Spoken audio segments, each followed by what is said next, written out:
سلام قربان جوړ شئ سلام خلکو افغان کډوالو سره مرستې د کالیفورنیا په سان دیګو ښار کې یو شمېر افغان ځوانان د فیسبوک او انسټاګرام په ذریعه یو مرستندوی ګروپ جوړ کړی دی چې د نویو راغلیو افغان کډوالو سره د لومړني اړینو توکو مرستې وکړي.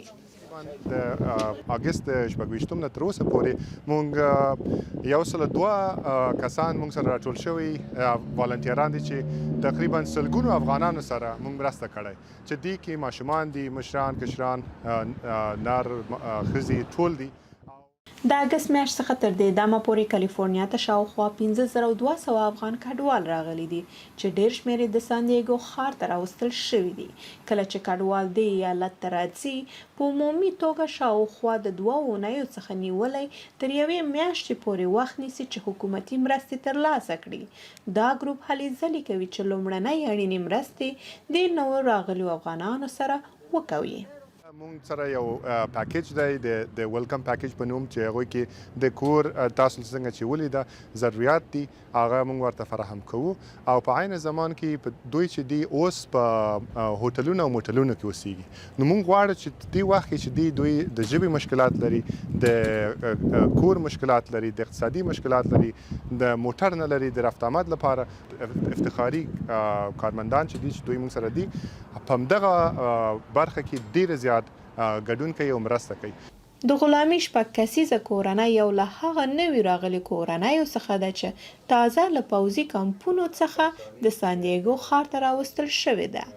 دغه کورنۍ په یو ملمستونکې شپې او ورځې تیروي.